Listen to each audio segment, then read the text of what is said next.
la situation va devenir plus mauvaise encore. Non seulement en France, mais dans tous les pays de la zone euro. Il n'y a pas que la France qui est malade. Regardez ce qui se passe en Grèce, en Italie, en Espagne, au Portugal, en Irlande. La France se porte un petit peu moins mal que les pays du Sud, mais malheureusement, nous nous portons mal et nous allons avoir dépassé les 3 millions de chômeurs et ça va continuer. Pourquoi ça ? Parce que, en réalité, nous avons une politique économique qui est systématiquement récessive puisqu'elle revient à couper toujours et toujours dans les dépenses de l'État pour, paraît-il, revenir à l'équilibre budgétaire.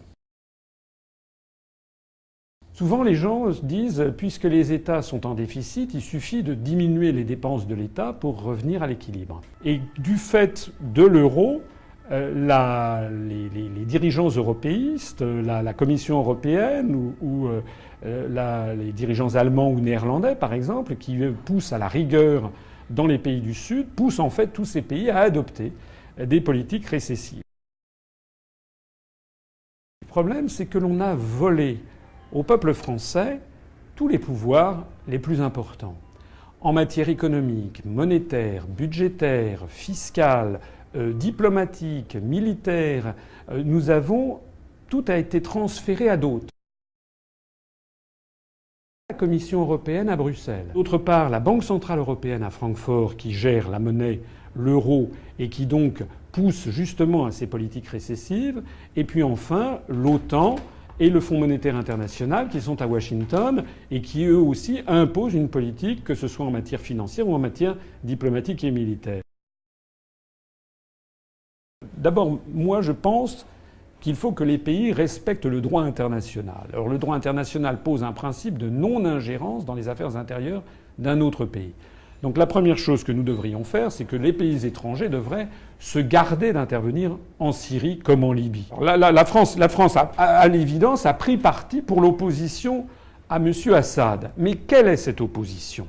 Puisqu'il y a différentes oppositions, si l'on comprend bien, et il semble quand même que l'opposition en question soit très largement soutenue, financée, même armée par des pays de l'Arabie saoudite, le Qatar et puis les pays de l'OTAN, notamment les États-Unis d'Amérique. Donc on n'est plus exactement dans un climat de guerre civile, on est quand même plutôt dans une agression venue de l'extérieur contre un régime qui est un régime souverain.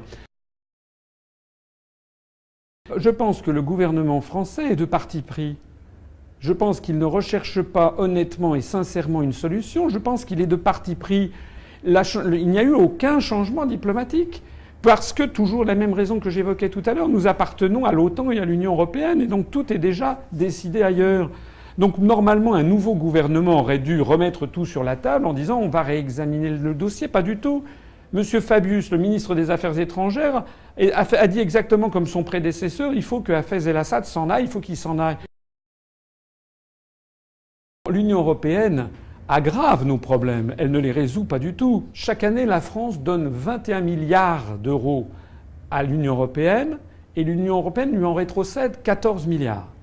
Ça veut donc dire que chaque année, nous perdons 7 milliards d'euros qui servent justement à financer le fonctionnement de l'Union européenne ou à aller servir les fonds structurels qui sont donnés aux pays de l'Est. Ça, c'est la première chose. Deuxièmement, si nous sommes sortis de l'euro, nous pourrons avoir de nouveau une politique monétaire. Nous pourrons gérer nos propres taux d'intérêt, notre taux de change, ce que nous ne pouvons pas actuellement. Troisièmement, les gens pensent que l'Union européenne nous rend plus forts. Mais en quoi ? Il n'y a pas d'exemple de coopération industrielle qui ait marché avec l'Union européenne.